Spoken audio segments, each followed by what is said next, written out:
All right, so we're going to talk about identifying your skills. We're going to do a pop quiz. I would like you to put in the chat what you think a skill is. How would you define a skill?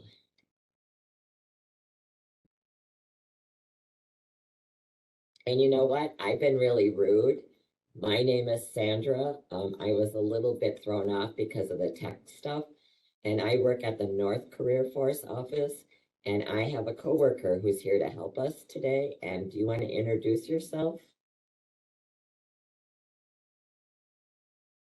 Good morning, I'm Lana. I'll be watching the chat and helping this to be a very interactive workshop today. And as aforementioned, I'll be sending you a follow-up workshop, and I'm just working through anything you put in here. Thank you and have a good day. Yeah, sorry, Lana, about that. And I should probably let you see who I am. So here I am. All right. So what did we have in the chat about skills? Okay, in the chat, we do have ability to do something well, ability to show what you can do for a job, a positive quality, ability to perform a job, ability, welding, computer, ability, what you know you how to do. And are you, that was a direct message. So that's it. Well, so yeah, not all skills are positive, folks. So just to be, but it's anything you can do, negative or positive. So how many skills does the average person have? Put that in the chat. What number do you think that is?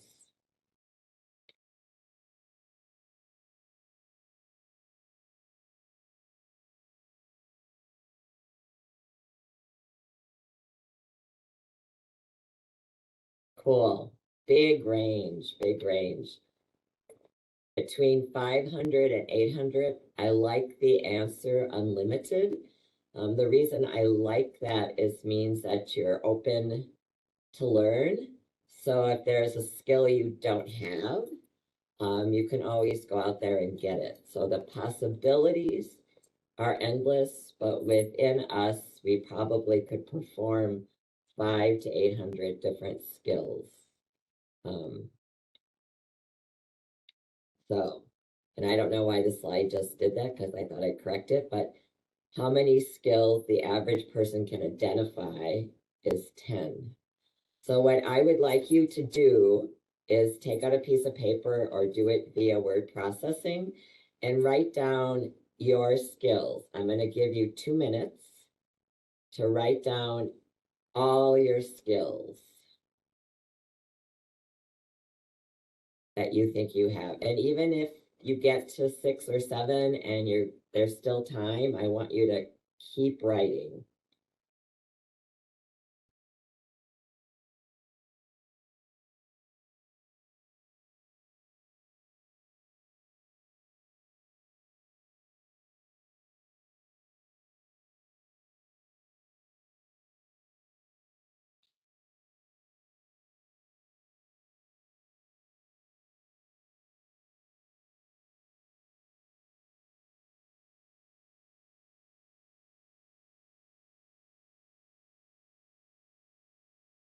Okay, so it's been about 2 minutes. Count them up and put in the chat how many skills that you wrote down.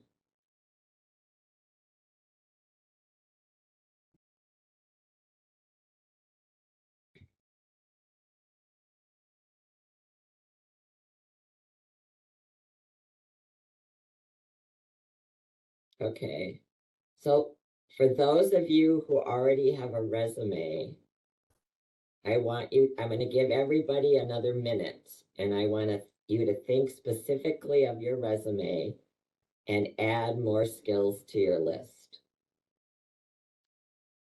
So think about your resume and write down more lists. Do you have a question, Lana? No, there were 4 to 100 skills in there, so it's interesting. Cool. Yeah, now think about your resume, and I'm going to give you another minute and see if you can add more skills to your list?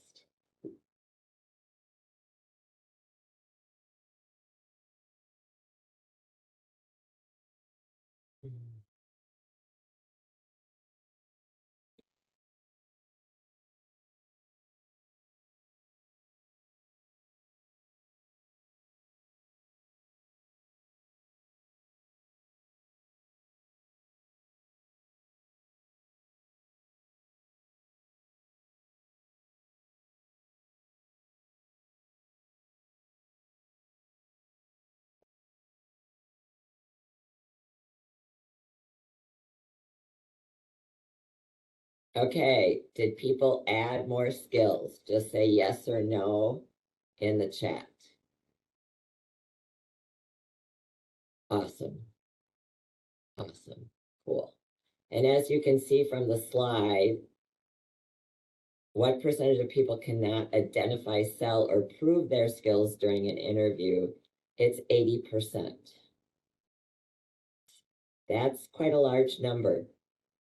Put in the chat why you think it's important to be able to identify, sell, or prove your skills in an interview. Why do you think that's important?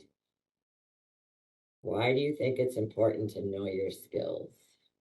Right. Yeah, I heard, yeah.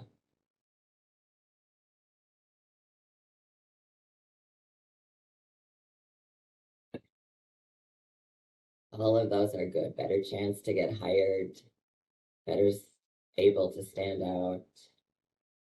Yep, the interview is the time to sell yourself. Cool.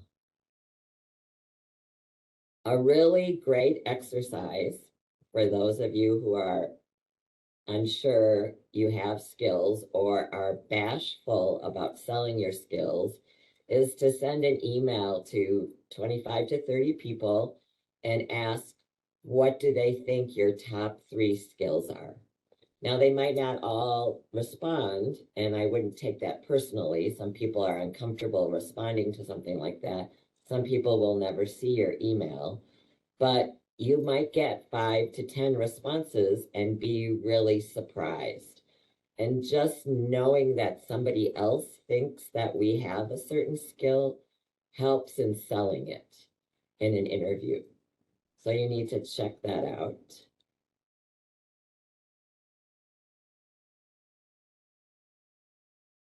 So skills are developed.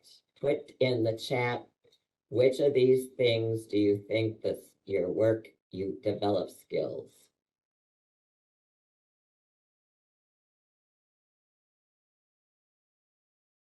All, G, all, Yep. G, G, G. We're getting a lot of G's. G, G, G, Yep. G, G, G. Yep. And that's the correct answer.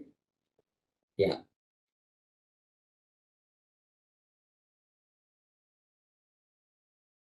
Socializing people helps you with a specific type of skill called soft skills.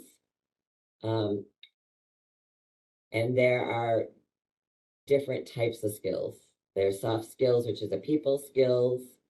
Will you fit in? Will you adapt? Will you learn? When you're interviewing, that's the main thing that they're testing for. They want to know how you developed or used the skills that you said you could or had that got you the interview in the first place. But they're looking for a fit for the team. They're looking for somebody who can be part of a team and a team player. How many people have worked with somebody who's been really difficult to work with? Either a downer, always every negative, doesn't pull their weight, is distracting in some way or another, right? Everyone, every job, right? And every manager, every team has had that experience. And so part of the interview process is to try to make sure they don't repeat that experience. And so that's why your soft skills are really important. And if you feel that they're rusty or they need to be improved, that's why volunteering or socializing with people in different areas of your life is really important. That's why going to job clubs, either virtually or in person, is important because you're speaking up, you're interacting, you can check on how you're coming across. It's a very important skill to have, and it's one of the top skills that hiring managers look for. So, and how does identifying your skills help you with your job search? Right? So it improves your ability to help potential employers, right? It helps you write your resume. So of those of you who listed your skills, were there any skills on your list that you forgot to mention in your resume? Was there anybody who discovered something that they could have added? Right.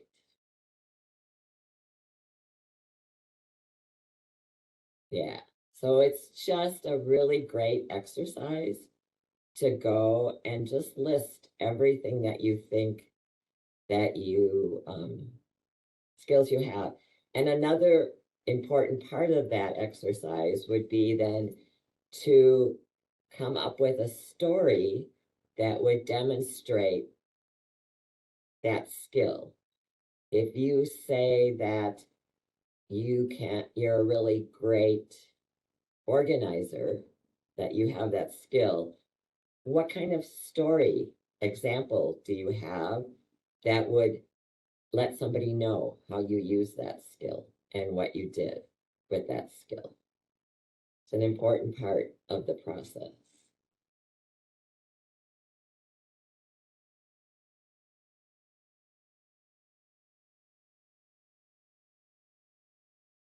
Anybody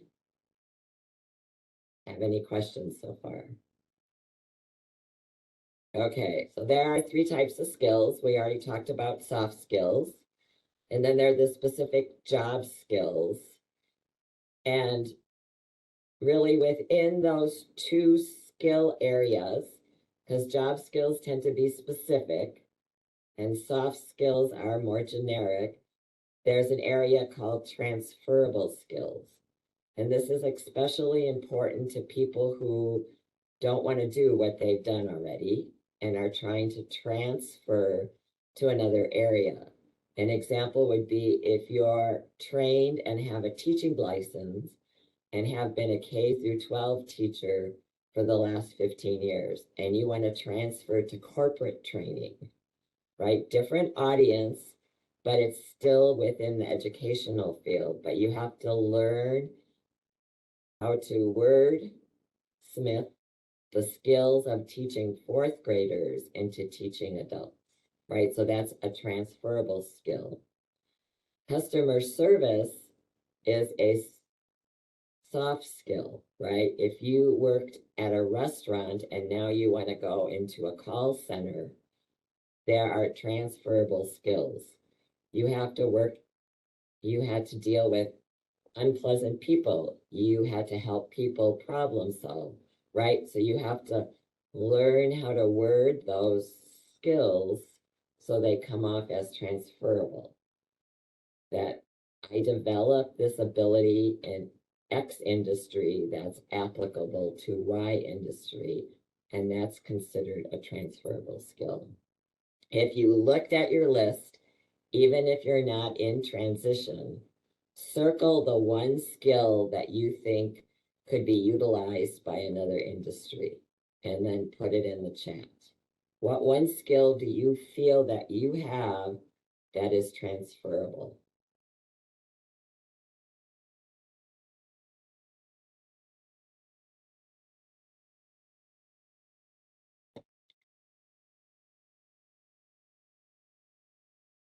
Right. I like that someone put Excel. I love Excel.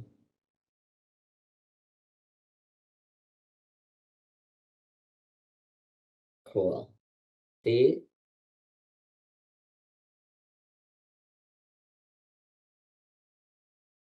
So I really love this quote. Um,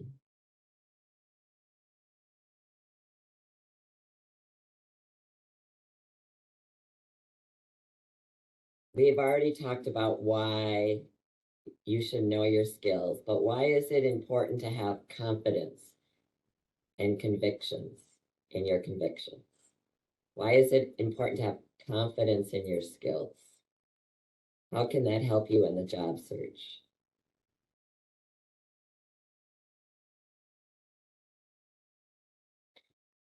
So we're getting, so you're believable. So people trust that you know what you're doing. Someone just simply said, trust me. Yeah. So you can go about, so you can about them and convince them, people you can do the job. Trusting, being able to sell yourself to new employers.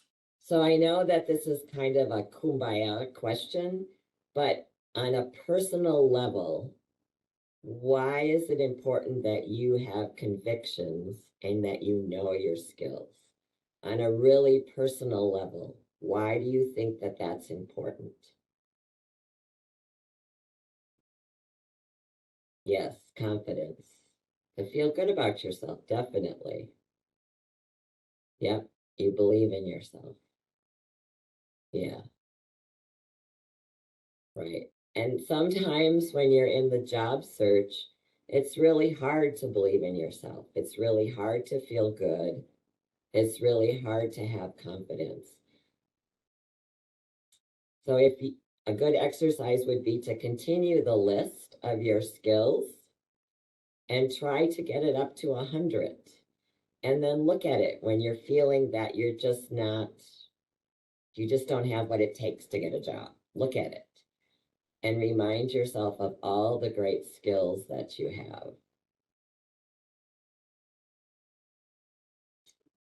So this is just a stop and review.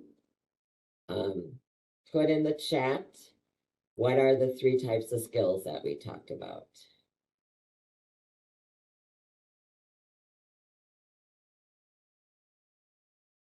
Soft, transition, right. Also specific hard skills or skills associated right with the job. There you go. And then we already talked about how understanding the importance of identifying your skills and know how to, we really didn't talk about to know how to identify your skills other than looking at your resume. What are some other ways, and sending out that email, what are some other ways that you can identify your skills? For those of you who had shorter lists, what are some ways that you can identify your skills? Cover letter.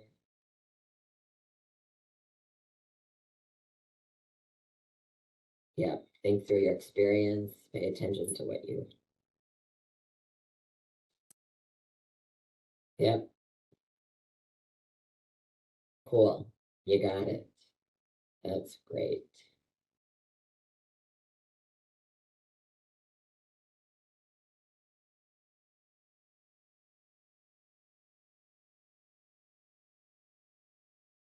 So now you've identified your skills and you're going to use that information in filling out the application. It's really important to be organized as you're applying for jobs. Everybody organizes in a different way. Everybody processes information in a different way. Everybody handles it in a different way. And you need to figure out what would be the best system for you. Some people use a spreadsheet. One of the reasons to break it down sometimes to feel like a single skill is actually correct. When you're applying for jobs, most of it is online. Most companies have you register for an account. The information that they'll ask you is what will be your username, what will be your password, and what email do you want used to send you information. So it's good to have a spreadsheet, a Word document, could be index cards, could be file folders, however you organize your information, figure out a way to track your username, password, and email on each of the sites.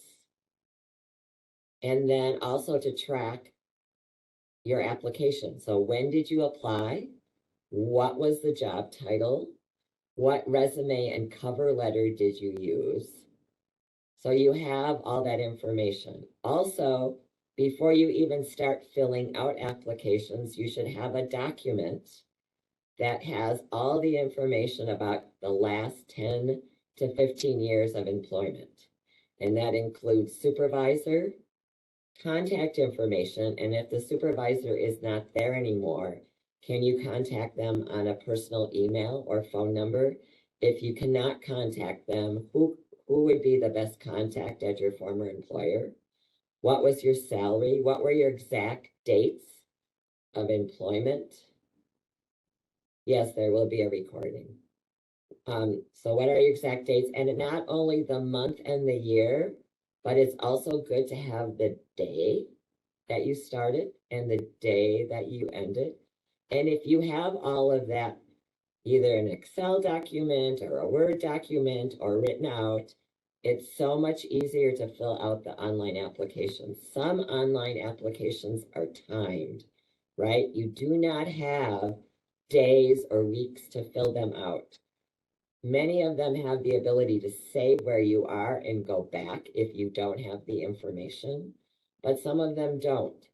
So you need to organize 2 bits of information before you even start the application process. You need to have your work history, and then you need to have some way to organize where you've applied, how you've applied, and what you've sent in. And it's always good to save a Word document, not just a link to the online posting, but to keep the document of the posting.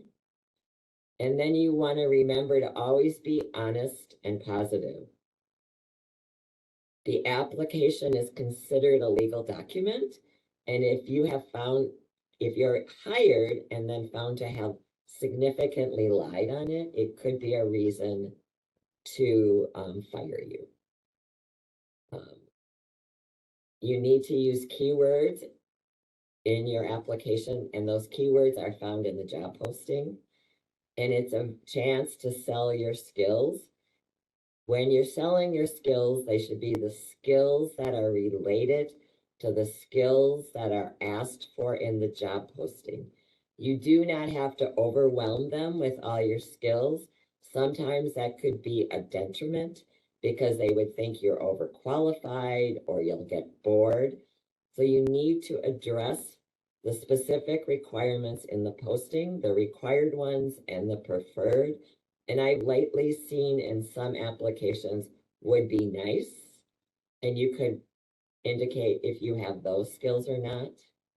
It's very, very important that you remember to follow all the directions, to be complete, and to be as neat as possible.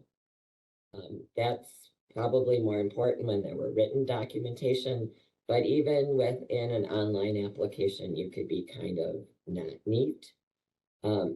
If you don't follow directions, that could be a reason to jettison your application. If it's not completely filled out, that could be another reason to jettison your application. So you want to make sure that you follow all the directions and it's complete. Are there any questions so far?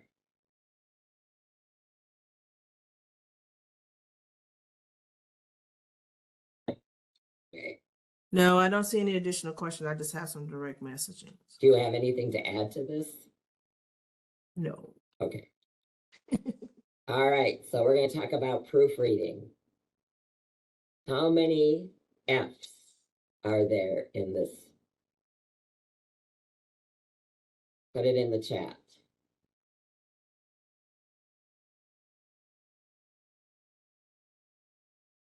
F, like in Frank.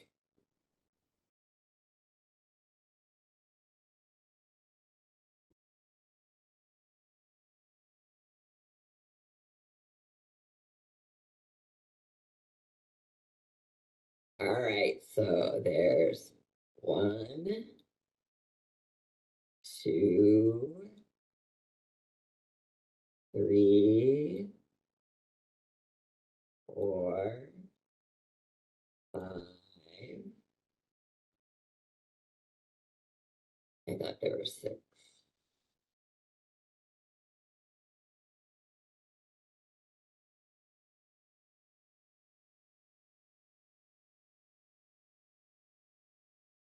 There's 6. I'm missing one. Here, 6. There's 6. And if you were really, really listening, I said on the slide, right? So there would be a 7th one right here. Proofreading is your super tool when you're applying. And if you have everything written out ahead of time, it's always good, right? Paying attention to detail. It's always good to have another set of eyes on whatever you write and submit. And so by doing it ahead of time, you can have someone look at it and then you can just cut and paste into the application. After you fill out a couple applications, you'll see that most of the questions are very either the same or similar, but we become myopic and we don't see our own problems. I just found a very valuable tool in Word, and you can use it in all Excel documents. If you, in the search bar, search for read out loud, and then you highlight the text in your document, and it has an on button, Word will read to you what is in the document. And that's a really great way to proofread what you've written. Another suggestion is to read it backwards, but never, ever, ever submit something that hasn't been proofed. And sometimes if you don't have someone to help you, then put it to the side and come back to it another day, right? Because sometimes just that time will help you. But a mistake in your application, a mistake in your cover letter if it's red, or in your resume will get your application jettisoned. If you think about some positions now are getting 100 or a 200 applications, right? So what's the easiest way to weed it down? Grammatical mistakes, spelling mistakes, punctuation mistakes, right? This person doesn't have attention to detail. This person isn't taking this seriously. They're not proofing what they're sending in. You might be the most qualified individual, but if you have mistakes, they're going to jettison your application. So this is always a big topic. Reasons for leaving. Why are you no longer at your current job, your past job, right? You want to choose the best language possible. So if it wasn't your choice, you can say that you were involuntary separated. You could also say that there was downsizing, reorganization, it was a contract position. If there is baggage around why you left, that it was a boss, that, or a coworker, or the company's philosophy didn't jive with you, the best thing you can do, the very best thing you can do is to talk to, somebody at your local career force center, career force office, right? Talk to an individual and they can help you work through that, and they can help you practice how you answer that question. Because you might be saying with your words involuntarily separated, or there was a reorganization, but your body language and the tone of your voice and your facial expressions might be showing something else. So if you have baggage around this question, please contact your career force, local career force, and get help with it. Because you want to come across as the best person you can. And what happened in the past is the past. And now you need to move on. But you might need practice and help wording it, saying it, feeling that you really believe that that's the past and I'm ready to move on.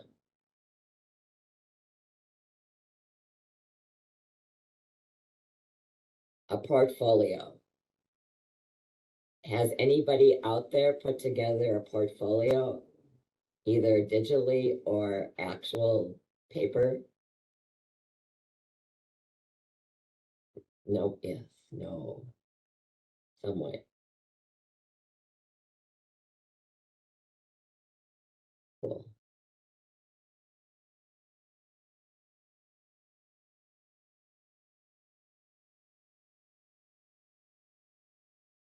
Right. You get a lot of answers in here. All right. Oh my goodness, it keeps moving. They keep coming. 1 second here. Somebody said they'd used to say that my position was no longer needed, but that's to people I know. Right. And you don't want to, A lot of you no's. don't want to come up, you don't want to use negative terminology, even if that might be the best way to, to say it. Resume, cover letter. Somebody said only in college. Okay.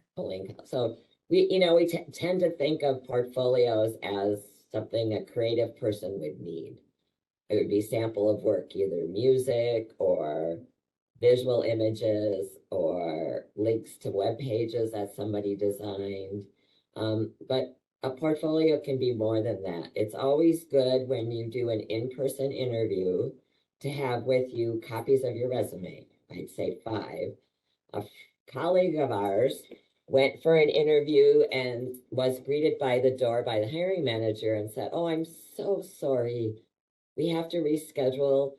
We had internet issues and people didn't get a copy of your resume." And she was able to say, "Well, I have 5 copies. Would that be helpful?" And they were extremely relieved and went on with the interview. And of course, she got the job because she was prepared. Always have the cover letter that you've done, as many copies of the cover letter as you have the resume, and have a reference sheet. Do not offer it unless it's asked for, but always have it, including letters of recommendation. Have those ready. Have work samples if that's applicable, if what you did can be shown. And sometimes that's a little bit tricky because it might be proprietary information that cannot be shared. If you've developed an awesome spreadsheet that really helped in a previous job, you can maybe show the structure of it without the data filled in, and then copies of any certificates or license that would be important for your job. It's good to have this together, even if all your interviews to date have been virtual. You never know when you might be called in, right? And if you have your letters of recommendation and your reference sheet also as a digital version, then when asked, you can send them in right away without having to sprint to get it together. Important information to have and to have organized. So branding, right? One might think that because you're putting all this information into a applicant tracking system, that they don't get a copy of your resume. 8 out of 10 times, the resumes are printed and handed to the hiring manager. So here is a well laid out resume that's readable, and it has all the information needed. here's a cover letter that the same applicant put in, submit it, upload it for the same job. This is not branded. This looks like slapped together. I have to get it, I have to do a cover letter. Here it is, right? So you want to make sure that your cover letter looks like it belongs with your resume and your resume looks like it belongs with the cover letter.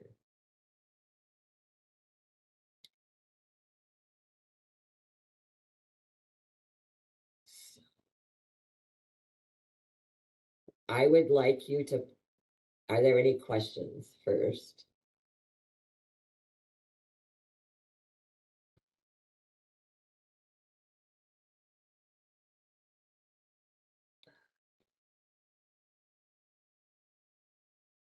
Pardon me, there is a question. It's a portfolio question. Said you listed including letters of recommendations. If you received a recommendation on LinkedIn, is it legit to copy and paste it in those?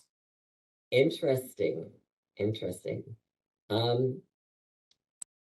Yeah, I think that would be an okay thing to do. But I also think it would be important to specifically get at least one letter of recommendation that was outside of LinkedIn.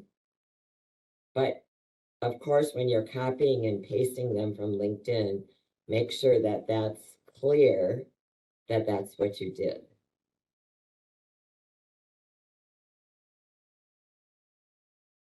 So resumes and cover letters change with each application. They do. And so then if you're going in for a in-person interview, make sure you have that resume and that cover letter. Lana, you had a question? I didn't really have a question per se, but I was thinking as far as it was pertaining to the LinkedIn recommendation, I would probably reach out to that person and see if they'd be willing to give me a hard copy recommendation and or copy the link from the recommendation if that's feasible. Instead of copying the words? The link, if it's feasible, where they could go Oh, in and they linking could to the link. yeah. I mean, I don't know, but I would reach out to that person and be like, oh, I really appreciate the recommendation that you gave me on LinkedIn. Is it possible that you can also send me a recommendation in the email so I can also have it outside of the website? So I would like everybody to put in the chat one thing that they learned today that they'll find useful going forward in their job search. What's one of your takeaways? If you have more than one, you could list more than one, but what are some of your takeaways?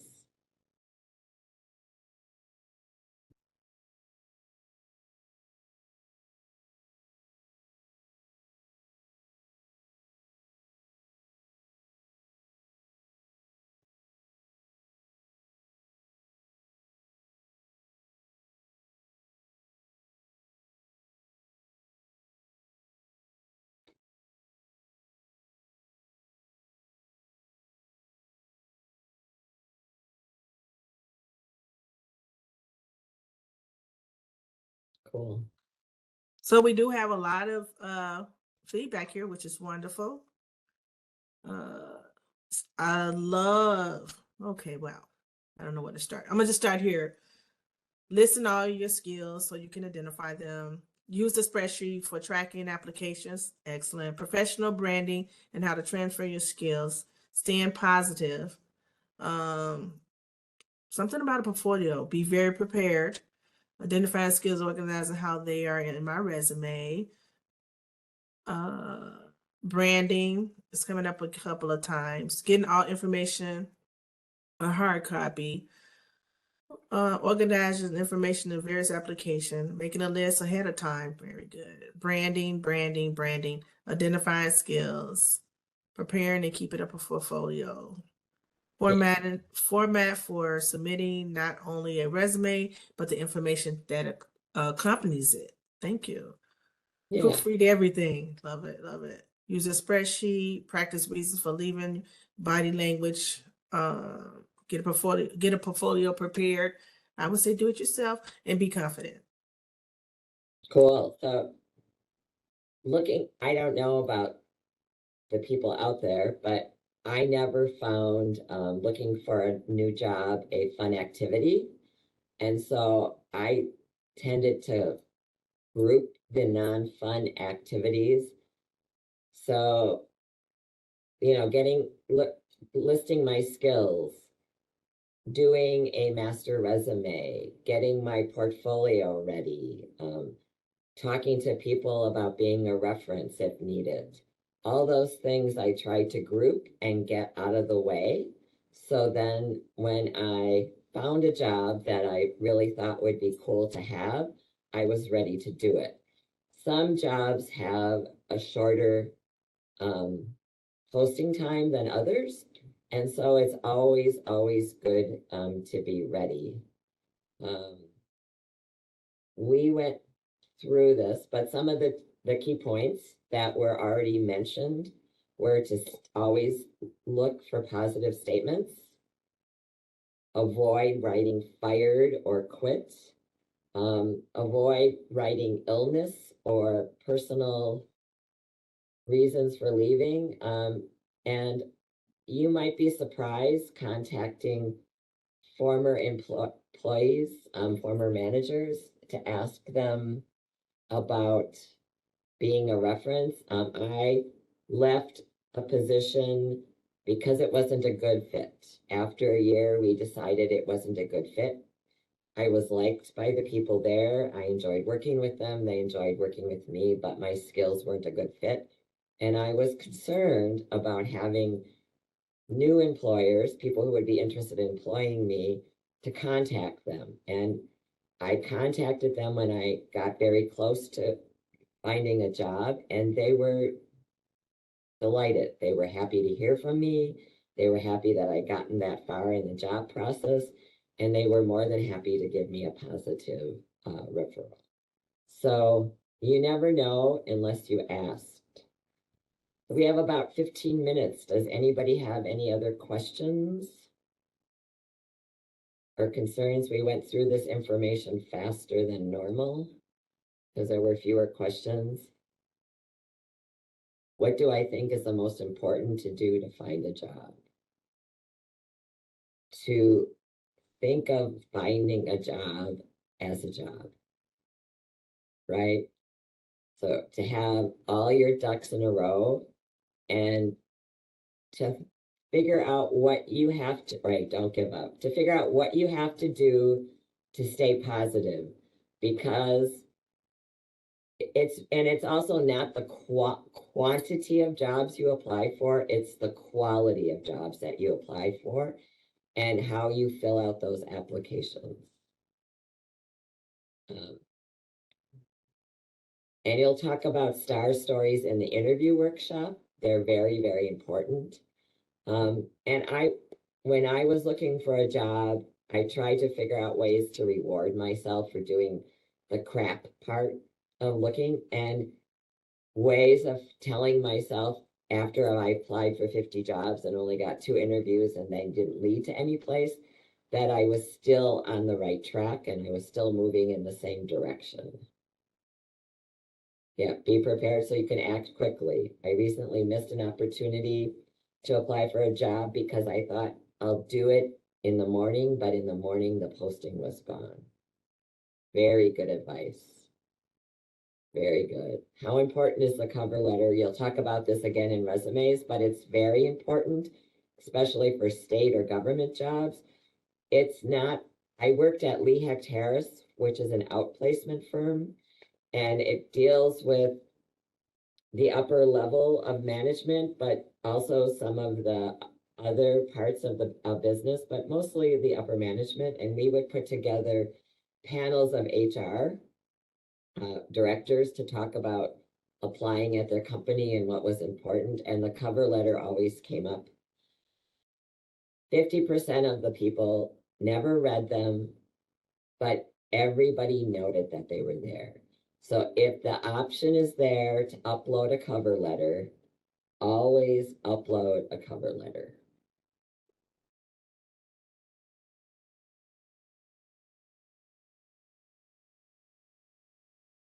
if I'm applying for a job with less experience than what I have, do you think I have to cut down on my experience? So I'm of a certain age, and I would never say that I have 25 years plus experience in training. I would say 10 plus. And when applying for a job, I would only address the requirements listed in the job posting. I would list the requirements and the preferred requirements, but I would never give the full breadth of my experience. You can talk about a little bit of that in an interview, but you don't want to be viewed as overqualified or that you would get bored, because the job would not encompass everything you could do. Sometimes we don't want to do everything we know how to do. How can you find out what is the job pay rate? If it's not in the posting, there are resources like Career One Stop. Or Lana, what is is it ONET? I never remember the exact word. It is ONET. It Yeah. is ONET. So those are places that you can look for ranges that are based, and ranges are not only based on the job, but the location and level of experience. And any advice for over 60, please take the creative job search over 50. A lot of great stuff in there. How active should you be on LinkedIn? That would be a great question to ask Sam, who does the internet. And it depends also from industry. Did I own it? I don't know what that is. Yeah, ONET. Yep, is what Lana said. So LinkedIn is different for different industries, but everybody should be on it. Everybody should have a polished resume, especially a polished portfolio, especially if you're a certain age, because that shows that you know how to do that technology. So it's really important to do that. How is a good way to express that you've been looking for a job, to explain the space of time for when you stopped working? When you have gaps in your resume, those are all very individual, and it's a great reason to reach out to a local career force and talk to the people who work there, because they can talk and help you address your specific situation. Lana just put the link to ONET online in the chat. Thank you, Lana. Any other questions? Did I miss anything?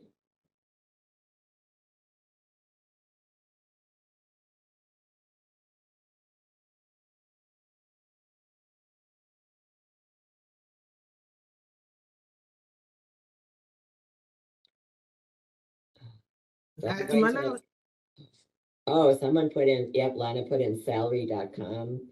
Glassdoor is also a good place. You can find sometimes that information on LinkedIn.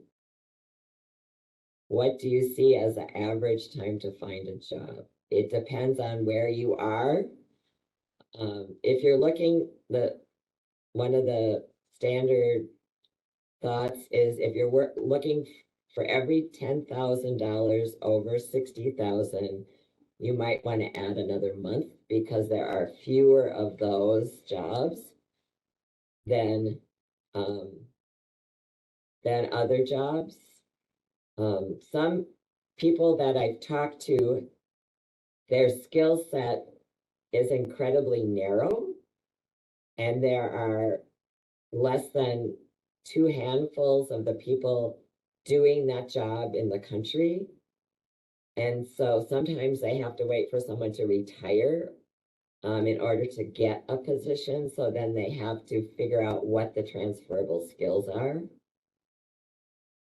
Addressing gaps in your job history, it's important to connect with your career force because they can help you specifically deal with that, because everybody's story or reason for having a gap is different, and you want to address that as positively as possible. I'm not deferring the question, but I just know that it's an important question. and it individualized for everyone who has it. How do you stay motivated while looking for work? Anybody out there have ways? Can they give us examples of how they stay motivated? Put it in the chat. How do you stay motivated while looking for work? Nobody has any examples of how they stay motivated? Exercise, stay connected with friends. Anybody else do anything that helps them? Join clubs, upgrading skills. Lots of exercise. Classes, networking.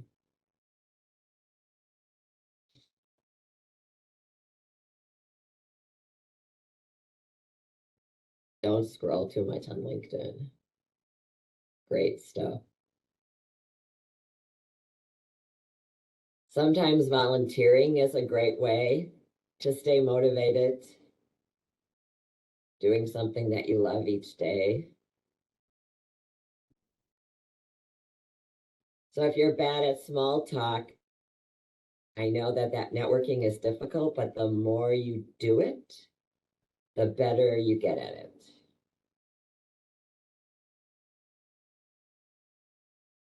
Somebody has a part-time job. One of the philosophies of job hunting is having an A, B, and C plan. So the A plan is the job that you want. That's a dream job. That's the job that you want to retire from. The C job is the job that you take maybe to stay motivated or to help pay the bills or to get you out and away from your computer. And then sometimes you have to take a B job because that helps you develop skills that are necessary for your A job. And it is true that it's easier to find a job if you have a job. So even having a C job is helpful to get to your B or your A job. A lot of good examples in the chat on how to stay motivated.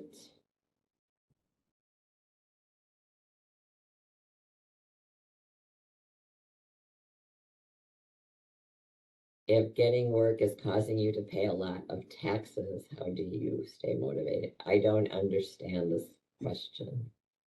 I don't know what looking for work and taxes has together in what. I don't understand that, sorry.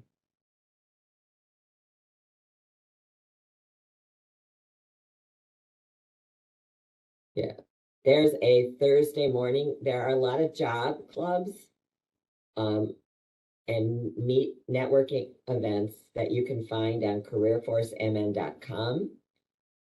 There's a calendar that lists job fairs as well as networking groups. And I know that a lot of them are virtual or hybrid. So no matter where you are in the state, you can attend one, even if it's not in your location.